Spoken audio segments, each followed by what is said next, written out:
back in about a minute or so. Okay. Thank you, Malik. Yep. One touchdown and up to a 17-14 Patriots victory over the Steelers on Sunday. Though the Patriots' offense performance was not perfect, they produced far more positively than their Week 1 loss to the Miami Dolphins. And when the Patriots set to play their first home game on Sunday, September 25th against the Baltimore Ravens, they will need all offensive hands on deck to counteract a strong defense on all three levels. In other NFL news, Trey Lance's season is over less than 5 full quarters into his first year as the San Francisco 49ers starting quarterback. Lance broke his right ankle with 2:20 to go in the first quarter on Sunday's 27-7 win against the Seattle Seahawks. Backup Jimmy Garoppolo replaced Lance and finished the game as he reassumed starting duties with Lance now out. Over on the baseball diamond, Rafael Devers had 4 hits and 3 RBI, and the Boston Red Sox beat the Kansas City Royals 13-3 yesterday. Boston had season-high 9 doubles after being held without an extra base hit in consecutive games. It was the first time in 33 years that the Boston Red Sox didn't collect an extra base in back-to-back games at Fenway Park, the last also against Kansas City from April 22nd to 23rd in 1989. The Sox are off tonight but resume action tomorrow against the Cincinnati Reds. In other Major League Baseball news, New York Yankees superstar Aaron Judge hit 2 homers to reach 59 on the season, the most ever for a right-hander in American League history, in a monster performance on Sunday afternoon in Milwaukee. Killed it. The New York Yankees beat the Brewers 12-8. Judge is now 2 home runs away from Roger Maris' single-season AL record of 61, which the legendary Yankees Boston Red Sox nation, but them Yankees are still legit. I love this intro, by the way. Middays with Mannix and Manning. It seems like you have a tenuous grasp on the English language in general. Well, filibuster with Jeff Manning. If it were a 1 out of 5 thing, and it is, what would you give me? The obvious 5-star rating, or would you be a liar? The Sailor Manning. You sound like going from Prime Ray to, I don't know, Weird Brother of Prime Ray. Call 207-775-1717 Weird Brother of Prime Ray. or 1-866-811-9505. You're a good guy, my friend. I mean, brother is French. I don't know why I know that. I took 4 years of Spanish. You know hermano? Hermano is brother. As in, hermano. Middays with Mannix and Mannix begins now. Here's Jeff and Taylor. You are going to fail and bomb and gag and fail and bomb. Yalla, let's go. Good afternoon. Welcome into our last hour on this Mannix Monday edition of Middays with Mannix and Mannix. Jeff and Taylor with you. Time to talk some college football, as we do every week at this time. Joining us on the line is former college football coach Malik Hall. Malik, thanks for joining us today. How are you? Hey, we're going back to college again, boys. Here we go. Here we go indeed. Although first, I do have to say, props to your Detroit Lions, man. 1-1. They looked awfully good in week 2. Thank you, sir. Thank you. You know, we're putting up points, 1-1, but we haven't done anything yet, as Bill Belichick would say. Indeed. Yeah. Coach speak coming straight from a coach. I love it. Yeah, well, you guys gave my Eagles a little bit of a scare last week. I was saying they'll come in this season. I love that offense. You guys got a lot to offer up there in Detroit. It should be a fun season to watch, especially, I mean, look, if you guys can put 30 points up with Jared Goff as the quarterback, you know something's going right. That's it, man. And look, and Swift had like 85 yards on like 9 carries against the Eagles. They didn't run it as much this week, but Goff was on fire. I don't know that we found our winning formula, but I know we found our winning edge and our grit. And so if there's nothing else, they play hard, they hit you hard. And so they will be a team that you just can't dismiss, because I think they're learning how to win. A year ago, they were just playing hard, learning Coach Campbell, the passion he coaches with. You got to get behind him first, and then the players did, and now I think the city is going to get behind the team. Well, let's head back to college here, and we'll start at the top of the rankings here. I figure we might as well, as the Dogs open up the season. The defending national champion Georgia Bulldogs, number 1 in the country, racking up 48 points at South Carolina to open their SEC schedule, and of course Stetson Bennett doing his thing at quarterback here. But the Dogs looked as dominant as ever here on Saturday, didn't they, Malik? Woo! I listen. I like Coach Beamer, the son of the legendary Frank Beamer at Vatech. So I love what he's doing with the Gamecocks. Okay, but this was a big dog game. and them chickens got eaten. Them roosters, whatever the Gamecock officially is, that's not their game yet. They ran the ball, they threw the ball.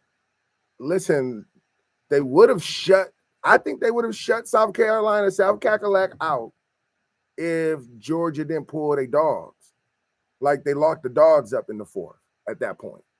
You know what I mean? They only put up 3 points in the fourth because it was like, all right, now guys, all right, go get some puppy chow and let's get the puppies out there. You know what I mean? And the dogs are gonna be a problem. I really believe that, and because again, Kirby was the Jedi Padawan, if you will, for Nick Saban for years.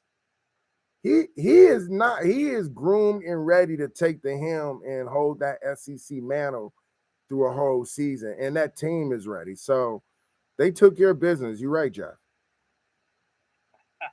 Well, and I want to talk about too, because obviously, other than the top of the table, there wasn't really many upsets. I mean, everybody was pretty much in blowout fashion, from the likes of Kentucky shutting out Youngstown to Oklahoma State, USC getting it done too, and of course the big dogs we mentioned in Georgia and Bama. But a couple of games stood out to me. I'll start with the Texas A&M and Miami game, because you and I talked last week. I was wondering, hey, Malik, you think Miami, the U's coming back? I mean, obviously, a lot of things had to fall in place for that to happen. They don't even score a touchdown. Just 3 field goals for them in a 17-9 loss to A&M. Great win for A&M, though, and I just wanted your thoughts on that. Do you think that was big for Texas A&M after a huge loss when you basically paid for an L? Yeah. To Appalachian State, to come back and beat number 13 Miami the way they did in that fashion at home? It feels like they really needed that one. Yeah, we know it. Everyone knows it in College Station. They needed that. They needed those cannons that go off. They needed the push-ups in the end zone. They needed the whole gamut, because if not, Texas A&M will no longer be taken serious. On the other hand, you got the U, who at that point was ranked higher than Texas A&M, and for whatever it's worth, everyone is leaning on the U allure of old. But to be honest, and to be honest, I think college football wants the U to come back. But man, they have not figured out their quarterback play since Ken Dorsey, to be quite frank. And it's showing in big games. I mean, he went 21 for 41. He didn't throw any picks. He didn't throw a touchdown. And the quarterback at Texas A&M wasn't great. I think the difference between this game was Texas A&M was able to make some big plays down the field and capitalize on it.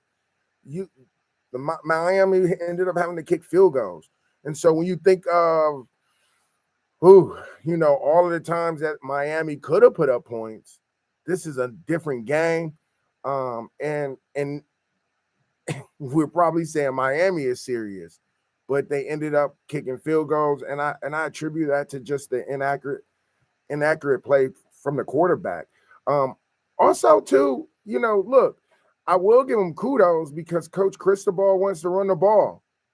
Okay. And he trying to run the ball. I mean, they ran the ball 36 times. So that just speaks to how many possessions are out there. If he threw it 41 times and they ran it 36 times, like, they got enough time. They had enough possessions to go on and take care of business with Texas A&M. And so I think for me, Texas A&M needed the win, but I think they have a lot to work out because Miami was able to move the ball downfield with the run game, but the quarterback just not being efficient and accurate hurt them at the end. Yeah, certainly seemed to. One of the storylines I kind of take out of Saturday, too, is are we sleeping on the Pac-12 a little bit? I know everybody kind of got a little shocked by Oregon getting blown out as much as they did opening week by Georgia. Yeah. But they get a big win at home against BYU, winning by 21. They're number 25 in the country. And then Washington is 3-0 now. Yeah. And they beat number 11 Michigan State at home. So are we sleeping on the Pac-12 a little bit? Oh, Jeff, he just hit me in the heart with the Michigan State loss. My man, Coach Tuck. It's all good, bro. But you're right. Listen. As a Cougar fan, trust me, it gives you the solar plexus too. So listen, the Pac-12, all of the conference realignment and the Pac-12, they're showing their worth this week. They showed their worth this week. I think the BYU team is a legitimate team. We really weren't sure what to expect from Oregon because they matched up with the number one team in the country. I think from a national landscape, the coaching staff, the players, like they know where they have to get to because if they want to get there, they are going to have to at some point run up against a SEC team. And so the good news is they know early on and they've gotten better every week. Hey, they handled BYU in my opinion. From the beginning of the game, they went down, got a field goal, scored, and then come down in the second quarter, bang, bang, 2 touchdowns. And before you know it, BYU was just getting points up and we were at half. So to me, that was an impressive win by the Oregon Ducks. Oh, man, Michigan State, Washington, that one hurt. I think for Washington, this was a telltale for them. They didn't play anybody prior to playing Michigan State. So if you want my opinion, I thought Michigan State should have I envisioned Michigan State going down there playing Big Ten football, running the ball, which they did, but they couldn't punch it in the end zone. And the turnover by the quarterback at the end of the day cost them. And then when the running back fumbled, I almost lost my mind then. So, but in fairness, Washington was clicking, okay? I'm looking at it right now, like, those preseason games, man, they can always give you, if you're better, do not bet until in college football, don't bet until like week 4 or 5. Now, because I'm a coach, I have to say NCAA says don't bet on it, but I'm on the radio with the MANNIX boys. So all things considered, like the quarterback play wasn't great. He just threw 4 touchdowns. Like 4 touchdowns. I don't care what your percentage is, right? I don't care how many times you're missing. You know where you're not missing? On the deep ball. So if he can't hit the dink and dunk, you know what he didn't miss? The deep boys. And because of it, Michigan State came up short, 28-39. And you're right, Jeff, the Pac-12 or the Pac-10, whichever number they decide to finish at, they trying to put their bid in early, that's for sure. Yeah, maybe a little bit more than just USC, Oregon, and Utah in that conference. And by the way, big game coming up in Pullman with Washington State at 3-0 hosting Oregon next week. Wow. That is a giant game in the Pac-12 early on in the season there. Malik, I want to turn you a little bit more locally here for this one here because I want to ask you about the University of Maine now at 0-3. You've been in a similar position when you first started at Bates there to what Jordan Stevens is going through at the University of Maine now, having lost the first 3 games. They've got a week off here before their conference opener against Villanova. What advice would you give to the Maine coaching staff right now in kind of trying to lick the wounds and get ready for conference play? Yeah, listen, I thought they played Maine tough. I thought they played BC. If you go into the first quarter, you coming out of the first quarter saying, okay, wait a minute, it's 10-14. Like, and I also will say, the passing game, they threw off for the most part pretty well. The 2 picks at the end, that's where the game got away from them because defensively, that Boston College offensive line started to lean on the defense. And that does not play into your advantage, especially when you got BC on their heels after the first quarter, right? And so, I think Coach will be fine. I think the CAA, we talked about it last week. Okay, that's a money game. But everyone in New England knows that in any given week or any given team that is fitting could potentially beat a Boston College or give them a run for their money. Be that wasn't the case, I just hope that they can come out of that healthy because Villanova is going to be a tough game. But Villanova, they had to get beat up by Army in the triple option. can beat you up and wear you down. And so considering, Villanova is coming out of a loss to Army, UMane's coming out of a loss to Boston College. But considering who I feel like has to hold the line a little or define what that line is for their program is Maine. Being coaches is the first year head coach. All of the coaches that have left Maine have gone on to other programs, and consider some of the staff that was at Maine was probably now coaching at BC or at Rutgers. So, it's more important that he establishes who he's going to be in his conference, what type of ball they're going to play in conference, and I think they're going to Maine, correct? I think Villanova has to come up here, right? Yep, that's in Orono. And so let's see if the Black Bear can eat this weekend, because that cat got to come a long way. And I think if everything lines up and coach can get over the injury bug or whatever bruises or bumps from this BC battle, encourage his guys and show them, look, guys, you battle with an ACC squad, okay, for a half, really, okay. We can win our league. That's the message to send. But it's hopefully they have enough people to kind of go and get after it, being that it was a big game. Nova does have a game this week at home against Monmouth before coming to bye week for Maine. And the other thing too, I feel like with Malik, because you mentioned a little bit, it's the ACC. I don't think you can go down if you're losing to an ACC team if your Maine feel too bad about it. I'll be honest. I'm looking at a number 12 NC State Wolfpack team that's only let up 37 points, which is the best in the ACC. Like, that is a good football conference. I know it's notorious for a basketball conference, but I think as well as anyone too, as a coach who's coached at UMass and been around, that the ACC is not one of those conferences, I guess, that you could call a walkover by any means, even at the bottom half of it. No, not even close. And consider BC would be in the national playoff conversation. They don't lose late. They took a late loss, I think, to maybe Wake Forest, because up until that point they were undefeated. And so, like, to play in the ACC, the reason I think they don't get as much credit is because you're recruiting a pretty good student as well.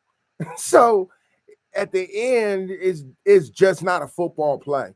Clemson, Boston College, Duke, Georgia Tech, like these schools, you're getting a borderline Ivy kid. And when I was coaching at Ivy, I would lose to a Duke or Georgia Tech before I would lose to, let's say a Maryland, or Rutgers, because of what they see themselves doing after football. Now, I know I'm going in a whole different deal, but my point to you, you're right. Look, Maine got something to say. I've hashtagged that. Maine has something to say, and we're going to see in another week. And you saying they got to bye? So heal them up, make the corrections, and, you got time to make the corrections and love on whatever ego bruising corrections that have to be made. So, I feel good about Maine being able to get it done against Villanova in 2 weeks. Well, speaking of UMass, we should talk about them too, because they won this week. Yeah. And I know you've kind of been following how that's going, that rebuild there. What did you see? Ultimately, it was against the CAA opponent in Stony Brook, but at least the Minutemen won. Jeff, I'm kind of resenting that tone a little bit in there. Hey, sorry. Listen. No, I'm just kidding. Listen, I agree. Yes, it was a CAA opponent. But I'm not gonna sit here and tell you that we haven't lost to a CAA team since we've been in the 1A world or the FBS world. So, and being that that's Coach Brown's first win back, Tulane was a tough squad. Getting a win is important to get morale up, to get alumni back up there like myself. It's good. It's good. And, the direction that Coach Brown is taking the program is the direction that needs to go in, and it's going to take time, but a win is a win, whether it's a CAA program or whether it's a MAC program. A loss is a lot worse. You know what I mean? So for me, go UMass, go Coach Brown. They're getting it going. They're firing the musket every Saturday every chance that they get until they can get to a space where they're respected. And we'll close things up by saying, I was just telling Taylor off air here, I'm pretty sure this is the first time I can remember since really following NESCAC football closely that two of the main schools won their opener. Colby Williams at home and Bowdoin winning by 28 at home against Hamilton in their opener. So congrats to Jack Cosgrove and BJ Hammer on their opening wins. I think that says some pretty good things about both their programs to start. May got something to say, guys. Okay, and listen, period. Bates is not too far from behind. Whether I'm the head coach there or not, Coach Cohen is over there doing a great job, and he's gonna get them going in the right direction. Shout out to Coach Davis, the defensive coordinator at Colby, who coached for us at Bates, being able to get his first win as a defensive coordinator away from the Coach Hall machine, if you will. I'm excited for him and Coach Cos. And like you said, Bowdoin, I can tell you two things, Jeff. One, the Colby Bowdoin Bates rivalry will be something to marvel this year. And Colby may make a push for the NESCAC championship this year. And so I wish all of the NESCAC teams the best. I am Bates biased. I am, okay. I want my Bates boys to get going. But kudos to Coach Hammer and Coach Cosgrove over there for getting a opening win. And I think that might be the first for their program since taking over.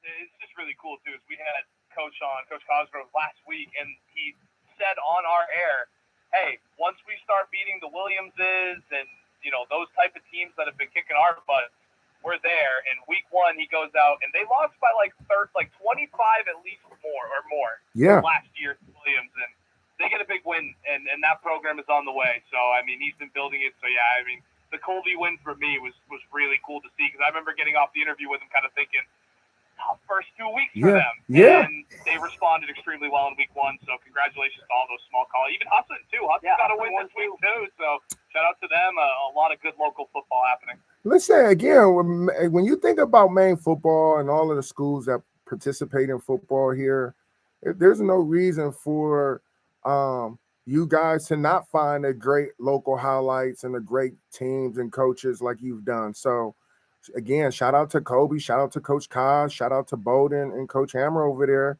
getting it done. It is hard to win no matter what conference you're in, period. And so congratulations, guys. Awesome. Malik Hall, thanks so much for joining us to talk college football. We'll talk again next Monday. As always, keep it local. That is Malik Hall, former college football coach, joining us to talk a little college ball. We will be right back here on Middays with Mannix and Mannix.